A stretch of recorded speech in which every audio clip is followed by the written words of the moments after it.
It's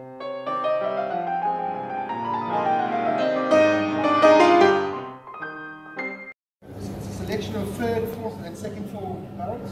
I believe that Merlot should be quite a fruit-looking style. It should not be overpowered by oak.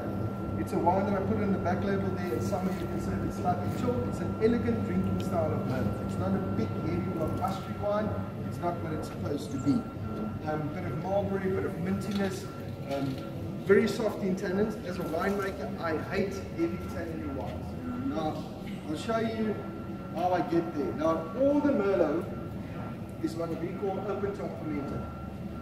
If you can have a look here. Sorry, Sir Swahili. Oh, you have to.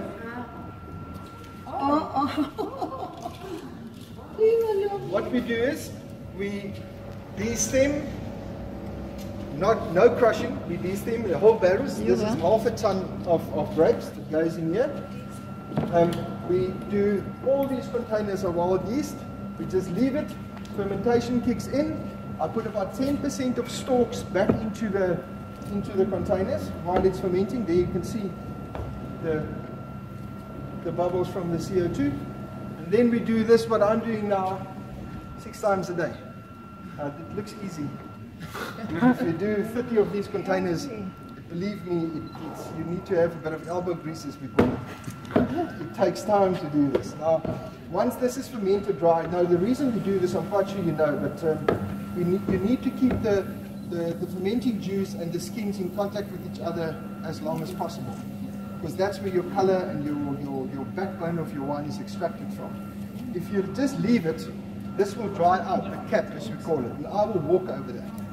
You know, it becomes bone dry, rock solid hard as a tar road. So what we're doing is keeping the ratio between juice, fermenting juice and skins to an optimum. You don't want it to dry out at all.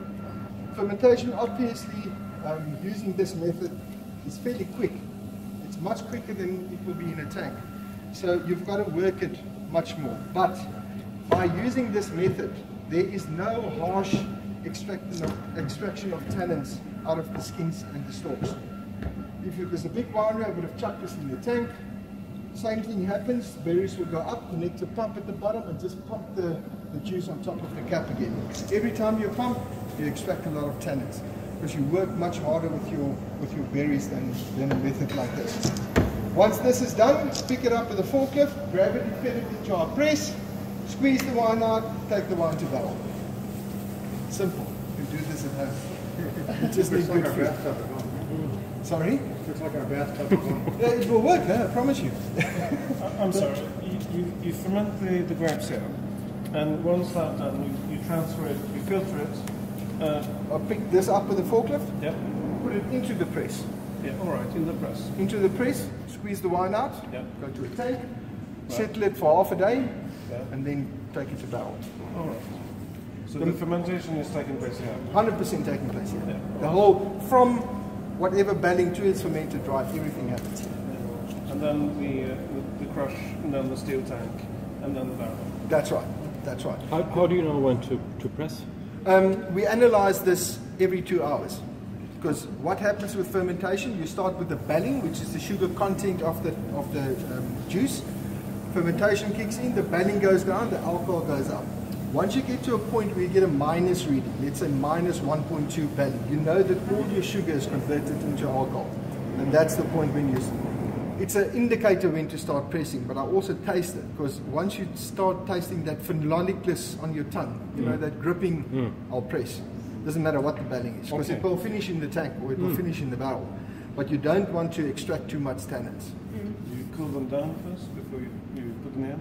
No, straight in. We start picking at Glenwood 3 o'clock in the morning. Yeah. 9 o'clock I'll stop. Right. And then straight down here and just. And these are not. These are lightly crushed or something. No crushing. No crushing. Before fermentation, no crushing. Whole berries. Right. As you ferment, we call it macerates. Yeah. So the berries starts cracking and it starts releasing the juice. So it's all part of that supple tannin development. But there is a de-stemming or not? Yes. It's de-stemmed, but not crushed. And then I add about 10 to 15% of stalks back again, because I believe it contributes as well. Do you select, do you select certain grapes? Oh yes, everything is hand-picked. Yep. Before we pick a block, my team will go ahead, eliminate everything that we don't want, and then the contract team will come in and pick it. Just healthy berries, no raisins or anything. Well, we try our best. Yeah. It's also part of the selection process to enter with something quality. Yeah. So what temperature does it go up to in this? It can reach 30 degrees. Or even in a small container like this? It can get very warm. 30? It can 30. get very hot. What I do is, we've got another hall like this next door with which is it's not a cold room, but it's sitting at about 12, 13, 14 degrees. So my fermentation, I vary between there and here. I believe in not fermentation in red fruit. Yeah. I like it, because your extraction is good. I mean, compared to what many people use is 28 or 26 or 24. Your yeast strain also plays a big role. The fact that there's I haven't got any neighbors at Glenwood. There's no fruit producers or vegetable producers which sprays chemicals that's harmful to wild yeast. I'm not worried about the wild yeast on this farm. It pulls everything through. I've never ever had a problem with wild yeast fermentation. So I don't care if it goes up. It's a risk, make no mistake, but the wild yeast is very strong. So far, so good. I've survived. Which grape is on Merlot? This is Shiraz. How many liters is one? This is about half a ton, so this is about 350 liters when it's pressed, roughly. I don't recover more than 700 liters out of a ton. I don't like go too high, because again, then you get that phenolicness that you start extracting. This will be pressed probably tomorrow. And how long has it been here? About 12 days. So it's been here 12 days already? Approximately. Approximately. So long. Can you taste it? No? You're more than welcome to. All right. Just stick your head in. Stick your Wait. head. Before you do that, let's taste the other wine, and then you can do that.